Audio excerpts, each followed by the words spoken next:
The most bipartisan impeachment vote in American history still falls 10 votes shy of conviction. While back in Michigan, the GOP's leader in the Senate feeds the conspiracy fire. And the pandemic leads the former medical director for the city of Detroit to make a national plea for universal health care. Today is Sunday, February 14th, 2021, and this is Flashpoint. Hi, welcome to Flashpoint on this Valentine's Day 2021.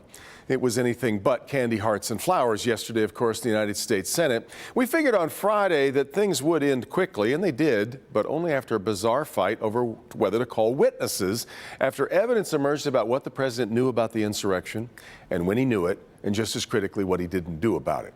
But in a strange about-face, and that's a much kinder way of putting it than many critics on social media, Democrats agreed to forego witnesses and move right to closing arguments and the vote, which saw 7 Republicans breaking ranks and voting to convict. Now, that the president would escape conviction long seemed a certainty, but now that the whole thing is done, where does it leave the United States? Are we as divided as ever, or is there a little confusion among some of the president's supporters as they watch people like the 7 senators and former UN Ambassador Nikki Haley breaking ranks with Donald Trump?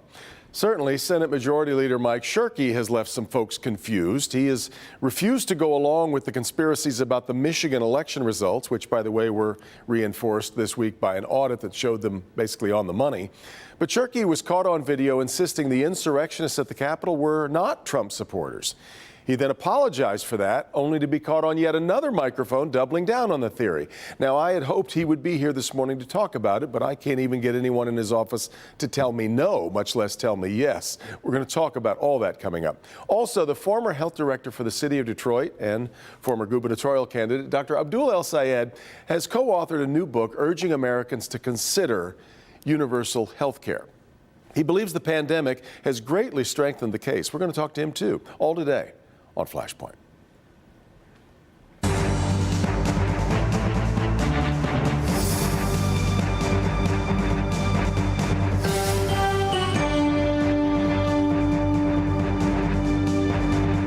Well, what a week it has been. Former President Trump escapes impeachment conviction for a second time, though with more Republicans voting in favor than many expected, and a wild week for the leader of the GOP at the state capitol. Let's talk about it all with Zoe Clark, co-host of It's Just Politics on Michigan Radio, Guy Gordon of the serendipitously named Guy Gordon Show on WJR. Rounding out the radio trio is Stephen Henderson from Detroit Today on WDET, and from the Detroit News editorial page editor Nolan Finley. Gang, happy Valentine's Day. Thanks for being here today. I'm curious, let me start out with kind of your thumbnail thoughts and your takeaways from what we watched, in particular yesterday, but in general over the last week. Guy, let me start with you. We didn't see a constitutional conviction, but I do think we saw the beginnings of a political conviction. If you look at the GOP senators, I think they're beginning to try to distance themselves from Donald Trump.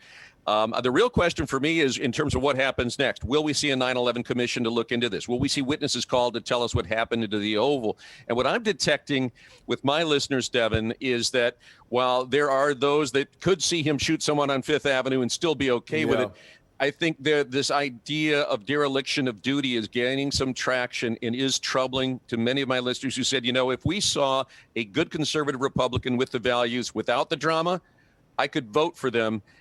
They have a hard time defending the dereliction of duty, what happened from 1:15 until the next day. Interesting. Nolan, are you sensing a fraying of sort of the Donald Trump power base, or is that still where the Republican Party largely remains? I think you saw some of that on January 6th. I think it was a breaking point for a lot of people, but not necessarily all. I don't think the events of the last week changed anyone's mind. It was a continuation of what people have been seeing for the last 4 years with this obsession with getting Donald Trump. But if you've got to look at what's happening out in the districts. Peter Meyer over the weekend, moderate Republican, was censured for his impeachment vote. You're seeing that over and over in these districts throughout the country, where people who supported the impeachment, Republicans who supported the impeachment or who weren't vocal enough in support of Trump, are being censured. So I wouldn't read this as an absolute erosion of that love for Trump.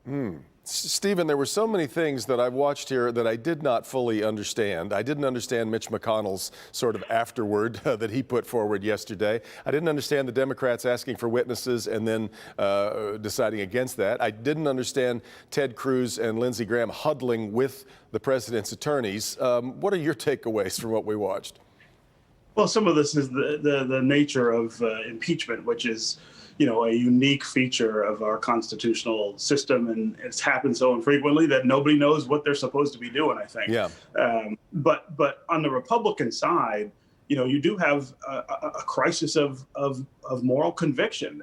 You have a party that has slid all the way into not just excusing the behavior of a maniacal leader, but looking the other way in this case at death. I mean, I posted on social media yesterday, would the GOP leadership have been so cowardly in this instance if members of Congress had been among the dead on January 6th? Why aren't they more exercised about the fact that these rioters killed a police officer inside the Capitol? I mean, the rot inside the party that prevents them from holding the person who started this accountable is so dangerous and threatens the party's very viability, at least at a national level. And Zoe, give me your thoughts on what you felt we were watching play out here, and where do we go from here? I think everything that's been said is exactly accurate. And I think one of the issues is all of these things are happening on hyper speed, it feels like, over the past few years, right? And whether that be social media, the way we interact with each other, the way we interact and get our news, right? So I think what we are is watching a party that is figuring out and struggling who it is. But I think because we're doing it in this sort of hyperlapse time, it feels a little like whiplash, whereas in periods in American history before, when these sort of resorting and co-opting of voters has happened, it's sometimes been at a longer period of time and with more perspective than we have right now. The fact is, we are in the middle of it and watching and trying to predict the outcome of something we just don't know how it ends and how it plays out. We are building the plane while we're flying it, as somebody pointed out yesterday. Guy, it's interesting, though, because so much of this foment was all built on, as was described, the great lie about what happened in the election. And when I listen to your program, and I listen to you, I try to listen to a bit of your show every day. You and I've been friends for a long time. You are still trying to put out these fires. You get callers every day who still believe that there was something wrong, in particular in the Michigan election, where it was such a wide margin. It's bizarre to debate it. Does the audit that came through this week, and does what we just watched happen in the impeachment, does it change any of that? No. If you had a dung beetle meme, you could put it over me right now, Devin. That's what I feel like on a daily basis. I totally get that. I don't think that audit resonated with anybody. They think this is corrupt at the core. If you say, well, how can we have a recount of paper ballots and then you still believe that the Dominion machines were fraudulent? Well, that's because there'll be a change of subject. They'll say that, well, those were fraudulent absentee ballots to begin with. So I don't know that that's ever going to move forward. The real question for me is those that didn't stand with President Trump as he was involved in the big lie, how will they be punished? He doesn't have Twitter to do that for him anymore. Right. So will he put money into a campaign against Peter Meyer and Fred Upton? How will he use his considerable political weight going forward? And how can the GOP and the state distance themselves from him when he is such a potent fundraiser? So right. And Nolan, as we then let's zoom in a little bit here and look more closely at the Michigan GOP and Michigan Republicans. I need you to explain to me what's going on here, exactly what we're watching happen with Mike Shirkey. Well, I mean, Mike Shirkey is who he is. He says, he has throughout his career said a lot of things that, raised a lot of eyebrows. And I can't, I'm not his spokesman. I can't speak for what was in his mind when he said that. But this is who he is. And, he apologizes and then he took the apology back. I'd just soon he not apologize if he doesn't mean it. But would be nice to hear an explanation from him about what he was talking about. And to the broader Michigan GOP, we watched this fight with Laura Cox and Ron Weiser. Where does this leave the state party right now, Nolan? Well, I think that where they've been many, many times in the past, and where the state Democratic Party has been many, many times in the past. I mean, they're divided, they're angry at each other, but that won't last because by the time the next election rolls around, they'll be angrier at Democrats than they are at themselves. Ron Weiser is a masterful fundraiser, and he's been a very successful party chairman in his last two go-rounds at it. The Republican Party won big gains each time Ron Weiser was the party chair. I suspect they will come together under his leadership again. Stephen, as we look toward trying to bring everybody back together, I find myself wondering, do Democrats need Republicans to find a way to get together first to be able to do that? Or with this more splintered, if that's what ends up happening with the Republican Party, is that the opportunity to get everybody back together? Well, I mean, I do think that, Republicans face a moment of real reckoning here. Mike Shirkey's allyship with these white supremacist groups, his duplicity in the face that he puts forward to the public, and then the face that he puts forward to these groups is a serious problem. And the party is not going to appeal to the suburban voters that they lost in this last election if they don't clean that up. That's just, I think, a foregone conclusion. The other thing that they've got to contend with is that the map is not going to tilt to their advantage this time. They don't get to draw it. It's going to be drawn by an independent commission that is going to try to draw it fairly.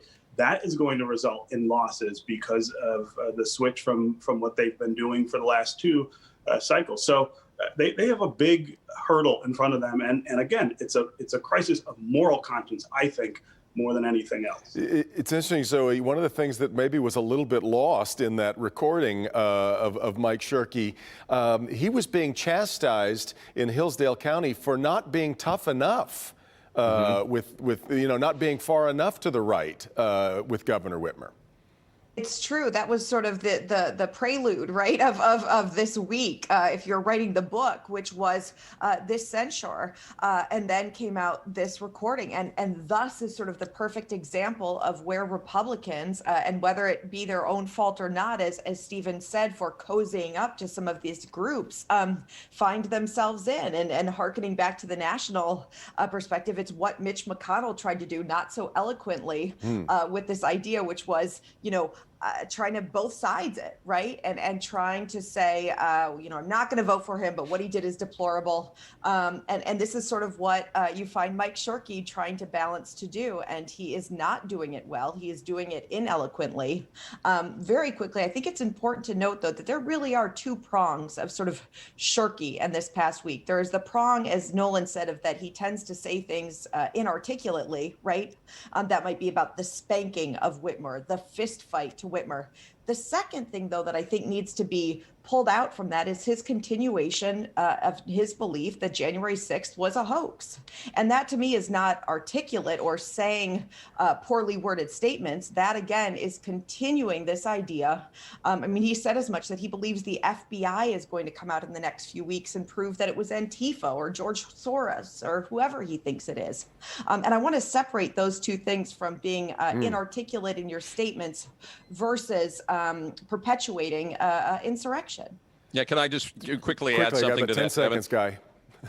I can't do it in 10 seconds. I talked to Mike Shirkey. He's not talking about Antifa. He's talking about right-wing extremists that he believes pre-planned the event. That's a subtle difference. I got to go, gang. Thanks so much for the time. Great to have you all back together, hopefully in person the next time. Dr. Abdul El Sayed, and we continue on Flashpoint on Local 4.